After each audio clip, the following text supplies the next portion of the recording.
Yo, what's up guys? Welcome back to my channel. Di video kali ini gue akan nge-review film berjudul Ambulance. Dari judul filmnya aja sebenarnya bikin kita bertanya-tanya guys ya. Kok judulnya Ambulance? Ya, film yang disutradarai oleh Michael Bay ini dirilis tahun 2022. Jadi film ini menceritakan tentang Will bersama saudara angkatnya Danny menjalankan sebuah misi yang penuh resiko guys, yaitu merampok bank. Namun misi tersebut berakhir gagal, sehingga mereka terpaksa harus membajak mobil ambulans untuk menghindari kejar-kejaran polisi. Asli guys, gue nonton film ini mata gue melotot hampir di sepanjang film.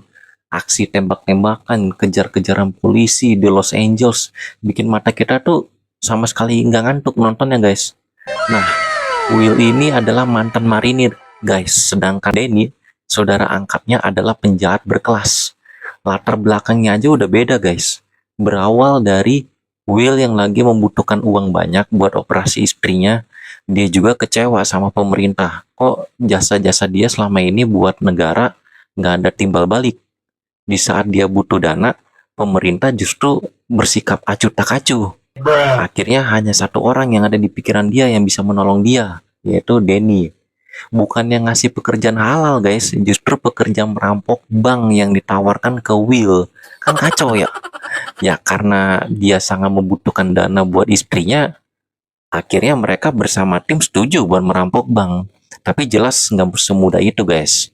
Usaha perampokan mereka gagal hanya karena ada dua polisi yang datang ke bank tersebut. Dari situlah guys, tensi ketegangan film mulai tinggi lewat aksi tembak-tembakan. Nah, salah satu polisi itu kena luka tembak guys. Will dan Danny panik. Terpaksa deh mereka membajak mobil ambulans buat kabur dari kejar-kejaran polisi. Tapi sayangnya di dalam mobil ambulans itu ada Cam, seorang wanita petugas medis. Cam yang gak tahu apa-apa akhirnya kebawa-bawa dijadikan sandera bersama polisi yang kena tembak tadi guys. Dari aksi tembak-tembakan beralih jadi aksi kejar-kejaran mobil di jalanan Los Angeles. Sumpah guys, ini film seru abis, menegangkan, pokoknya mata kita tuh dibikin melek. Soalnya aksi tembak-tembakan kejar-kejaran mobil ini berlangsung hampir di sepanjang film ini. Durasi film ini 2 jam, tapi gue jamin gak akan terasa durasinya. Tahu-tahu udah kelar filmnya. Nggak tahu kenapa waktu nonton film ini gue berasa kayak nonton film Speed. Oke, balik ke sinopsis yang tadi. Willy itu kan mantan marinir ya, berbeda sama Danny yang bener-bener penjahat kelas kakap. Melihat polisi yang terluka tadi, dia jadi merasa kasihan guys. Akhirnya bersama Cam dia membantu menyelamatkan nyawa polisi tadi. Sampai akhirnya polisi tadi dioperasi dadakan dalam ambulans. Pakai alat seadanya. Gokil ya. Tambah gokil lagi, soalnya Cam itu bukan ahli bedah guys. Tapi ya mau gimana daripada nyawa polisi tadi nggak tertolong. Mereka nggak ada pilihan lain selain operasi dadakan. Jadi yang menarik dari film ini guys, selain aksi tembak-tembakan dan kejar-kejaran mobil, juga ada unsur apa ya? Drama psikologi guys antara Danny, Will sama Cam di dalam mobil ambulans. Mereka harus mengambil keputusan-keputusan sulit di tengah kekacauan.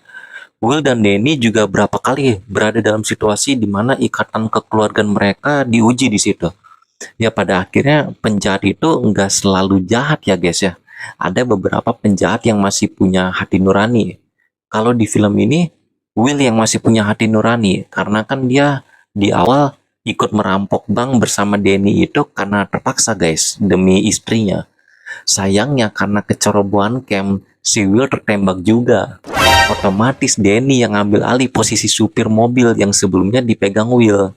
Tapi dia nggak selihai Will yang selalu bisa lolos dari kejar-kejaran polisi. Ya mereka akhirnya dikepung guys. Terus gimana cara Danny lolos dari kepungan polisi itu setelah Will ketembak? Untuk endingnya kalian yang harus nonton sendiri guys filmnya. Gua nggak mau buat spoiler bagian endingnya. Nggak akan nyesel guys kalian nonton film ini, gue jamin. Unsur tegangnya udah dibangun dari awal film sampai akhir film. Oke, sampai di sini dulu review filmnya. Jangan lupa di subscribe channel ini guys, soalnya gue bakal review film-film keren lainnya setelah ini. See you guys.